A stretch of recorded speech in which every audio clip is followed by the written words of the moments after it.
દ્વારકાના જામ ખંભાળિયામાં જીએસપીએલ કંપની દ્વારા gas pipeline નાખવામાં આવતા ખેડૂતો વિરોધ પર ઉતર્યા છે.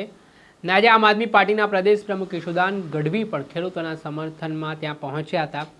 જે દરમિયાન તેમણે કહ્યું કે હું કોઈ પોલિટિકલી અહીંયા નેતા બનીને નહીં પણ ખેડૂત દીકરા બનીને આવ્યો છું ને જે કરોડો રૂપિયાની જમીન છે તેના જે ભાવ આપવામાં આવી રહ્યા છે તેની સામેની આ લડાઈ છે.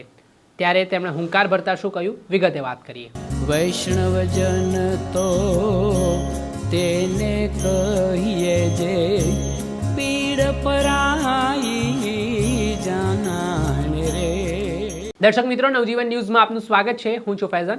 વાત કરીએ તો હાલ વીજ થાંભલાને લઈને ગુજરાતમાં ઠેર ને ઠેર પ્રશ્ન છે. ખેડૂતો આ મુદ્દે હજી પડોજડામાંથી બહાર આવ્યા નથી. ત્યારે જામ ખંભાળિયા દ્વારકા જિલ્લામાં જીએસપીએલ કંપની જે છે તે ગેસ પાઇપલાઇન ખેડૂતોના ખેતરમાંથી પસાર કરી રહી છે.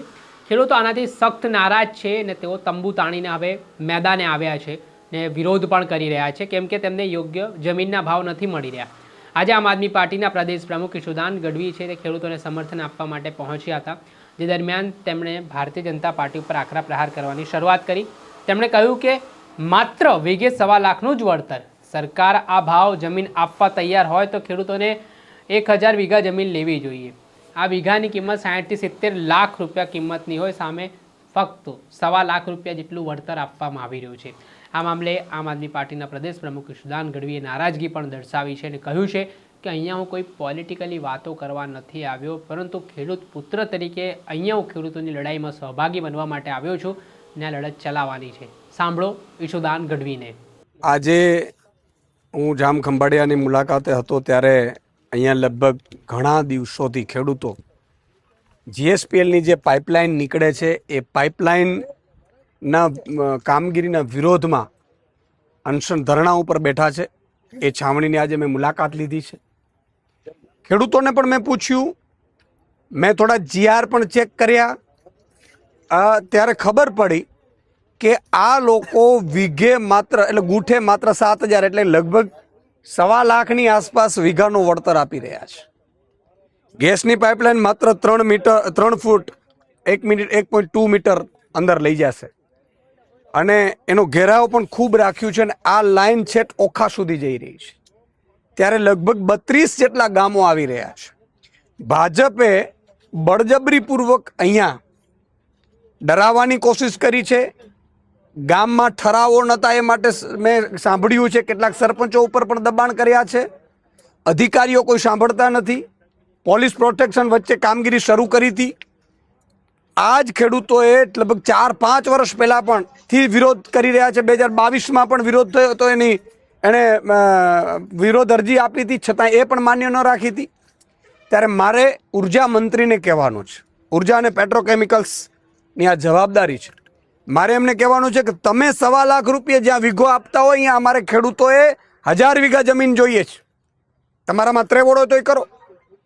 અને જો તમે ન આપી શકતા હોય 1.25 લાખ રૂપિયામાં વીઘો, તો મારા ખેડૂતોને અત્યારે અહીંયા 60 થી 70 લાખ રૂપિયા વીઘો ચાલે છે જમીન. અને એમાં તમે બળજબરી, તમે એમ કહો છો કે સરકારી કામ છે એટલે જમીન સંપાદન કરીને તમે ચલાવવાના છો. તમે એવું કહો છો કે અહીંયા તો 1 જ વર્ષનો ઉપજનો વળતર આપી રહ્યા છે અને તમે 7-12માં પાકી એન્ટ્રીઓ કરી લીધી છે. એટલે આ ખૂબ જ અત્યાચાર છે. ખેડૂત વિરોધી ભાજપની માનસિકતા છતી થઈ છે. ખેડૂતો બધા એક થયા છે અને ખેડૂતોએ નક્કી કર્યું છે કે આ ગેસના પાઇપલાઇનમાં જો યોગ્ય વળતર ન આપે તો આ કામગીરી થવા નહીં દેવામાં આવે. એમાં અમારો સહયોગ છે. હું પણ એક ખેડૂતના દીકરા તરીકે આવ્યો છું, કોઈ પોલિટિકલ પાર્ટી તરીકે નહીં. અને મેં એવું કહ્યું છે કે જ્યાં પણ ખેડૂતોને જરૂર હશે મારી ઈશુદાનભાઈ ઊભા છે. પણ હું કહેવા માંગુ છું ઉર્જા મંત્રીને, મુખ્યમંત્રીશ્રીને કે આ તમે શું કરવા માંગો છો અમારા દ્વારકાવાસીઓ ઉપર? તમને ખોબલે ખોબલે મત આપ્યા છે. આજ મારા ખેડૂતોએ તાલુકા, જિલ્લા પંચાયતો તમારી બનાવડાવી, નગરપાલિકાઓ તમારે બનાવડાવી, ધારાસભ્યો, સાંસદો તમારા બનાવડાવ્યા, મંત્રીઓ તમારા, અને એનો બદલો તમે આવી રીતે અમને આપવાના છો. અને તમે લોકોએ હમણાં જ હાઈ ટેન્શન લાઇન મામલે એક નિર્ણય નોટિફિકેશન કર્યું છે. તમે એ બનાવી છે, સમિતિ પણ બનાવી છે. એ પણ આમાં લાગુ પડે છે. તમે એવું કહો છો કે ઉર્જા અને પેટ્રોકેમિકલ્સના કામગીરી તો હાઈ ટેન્શન લાઇનની હોય કે અંડરગ્રાઉન્ડની હોય, આ ગેસની પાઇપલાઇન એના જ અંતર્ગત આવે છે. તો એને હું તો એમ કહું છું બજાર કિંમત પ્લસ 200% તમે કહો છો, તો એ વળતરની પણ અહીંયા વાત નથી. તો વળતર વગર જો કામગીરી ચાલુ થશે તો આ ખેડૂતો કહેશે એ રીતે ઈશુદાનભાઈ હોય કે અમારા આગેવાનો હોય, તમામ લોકો ખેડૂતોની સાથે છે. સરકારને કહેવા માંગીએ છીએ ખેડૂતો જાગૃત થઈ ગયા છે, એની જાગૃતિની પરીક્ષા ના લેતા. અને તમારામાં જો ત્રેવડ હોય તો તમે પોતે તમારા ખેતર હોય ત્યાં તમે લાઈન નાખજો છે ગેસની પાઇપલાઇન. અને આ જાહેરાત કરીને તમે અમારી મહામૂલ્ય જમીનો ઉપર કબજો કરવાનું રહેવા દેજો. કારણ કે અમારી પાસે તમે પાક વીમો આપતા નથી, તમે ભાવ આપતા નથી, તમે સારું બિયારણ આપતા નથી, જંતુનાશક દવા નકલીઓ આવે છે, ખાતર તમે આપતા નથી. અમારી પાસે અમારી માત્ર જમીનો જ રહી છે, બાકી કશું જ નથી રહ્યું. હવે એના ઉપર જો તમારે બળજબરીપૂર્વક કબજો કરવો હોય તો આવું તો અંગ્રેજો પણ નહોતા કરતા. એટલે મારી મુખ્યમંત્રીશ્રીને અને ઉર્જા મંત્રીશ્રીને વિનંતી છે કે એવું ન થાય કે તમે જો આ કામગીરી બંધ ન કરી તો આગામી સમયમાં ગાંધીનગર સુધી પણ આગળ ગુજરાતના ખેડૂતો જે 54 લાખ ખેડૂતો એક થશે તો ખેડૂતો આંદોલન છેડશે. અને ન માત્ર આ એક ગેસ લાઈન, હવે તમે જેટલું પણ ગુજરાતમાં હાઈ ટેન્શન લાઈન હોય, ગેસની લાઈન હોય કે ખેડૂતોના ખેતરમાં તમે જાહેર કે પ્રાઇવેટ લાઈન, તમે જે યોગ્ય વળતરનું નીતિ નક્કી કર્યા પછી જ એના ખેતરમાં ઘૂસો એવી અમારી વિનંતી છે.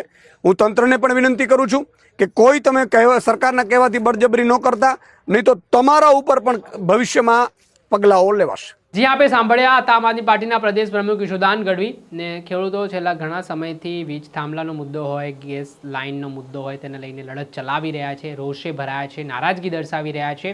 છતાંય કેટલીક કંપનીઓ દાદાગીરી કરીને સરકારનું સમર્થન મેળવીને જે રીતે અવળચંડાઈ કરી રહી છે, એક ચિંતાનો વિષય પણ બન્યો છે.